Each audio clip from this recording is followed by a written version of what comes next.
안녕하세요. 반갑습니다. 오늘도 하나님 말씀으로 하루를 시작하는 모닝빵에 오신 여러분들 주님의 이름으로 환영하고 축복합니다.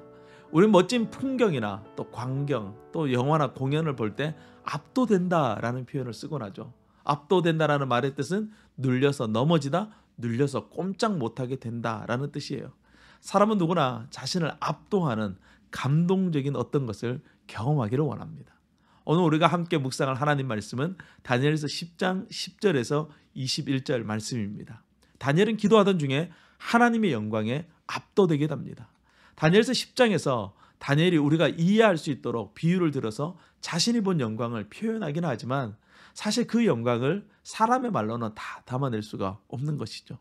하나님의 영광에 압도된 다니엘, 그 다니엘에게 한 손이 나타나 어루만집니다. 이 한 손은 하나님의 응답을 가지고 온 천사의 손입니다. 천사의 손은 다니엘을 깨우고 다시 일으켜 세웁니다.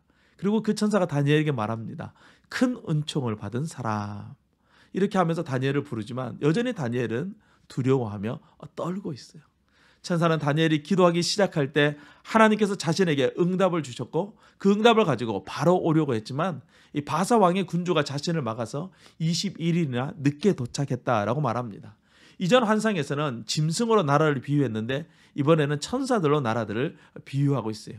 하나님께서 응답의 천사를 보내셨는데 이 바사의 천사가 하나님이 보낸 천사를 가로막았다는 것이죠. 그러자 하나님께서 미가엘 천사를 보내셔서 바사의 천사를 제압하게 하시고 다니엘에게 응답을 가져가는 천사가 무사히 다니엘에게 도착할 수 있도록 했다는 것입니다. 여기서 천사는 각 나라의 군주를 비유하고 있고 이스라엘의 군주는 미가엘 천사로서 가장 높은 군주다라고 말씀합니다. 이 말을 들은 다니엘이 이번에는 말문이 막혀져 버렸어요. 아무 말을 못하게 되었습니다. 하나님의 영광을 경험하고 천사의 말을 듣는다는 것, 이토록 사람에게는 감당하기 어려운 일이라는 것이죠. 이번에도 천사는 다니엘의 입술을 어루만져서 다시 말을 할 수 있도록 합니다. 하지만 여전히 다니엘에게는 힘이 없어요. 그러자 세 번째로 천사가 다니엘을 어루만져서 힘을 얻게 합니다. 하나님의 말씀을 깨닫기 위해서 다니엘은 하나님의 영광을 경험했고 하나님의 영광에 압도되었고 또 그 영광 속에서 새 힘을 얻음으로써 모든 준비를 마치게 됩니다. 다니엘이 모든 준비를 마치게 되자 천사는 다니엘에게 앞으로 있을 일에 대해서 차근차근 말씀해 줍니다. 이제 우리는 내일 본문인 다니엘서 11장과 12장 말씀에서 다니엘이 본 환상이 무엇인지를 함께 말씀을 통해서 확인하게 될 것입니다. 환상에 대한 설명을 하기 전에 먼저 이렇게 길게 환상을 받는 다니엘에 대해서 말씀하시는 이유가 무엇일까요? 그것은 다니엘이 보게 될 이 환상이 매우 중요하고 또 엄청난 내용의 환상이라는 것을 의미하는 것입니다.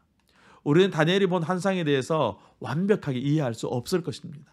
아무리 설명을 해준다고 해도 하나님의 일하심, 그 하나님의 원대하신 계획을 우리 인간의 언어, 인간의 지혜로 다 담아낸다는 것은 어렵다는 것이죠. 다니엘서 말씀을 읽고 묵상하면서 우리가 다니엘서를 다 이해하지 못하는 것을 통해서 우리는 하나님의 영광을 경험하게 되는 것입니다. 또한 우리의 연약함은 오히려 하나님의 영광에 압도되게 되는 경험을 하게 할 것입니다. 세상의 화려함이 우리를 압도하는 것이 아니라 하나님의 말씀이, 하나님의 영광이 우리를 압도하는 저와 여러분의 인생 될 수 있기를 주님의 이름으로 축원합니다. 모두 주님과 함께 승리하세요. 샬롬.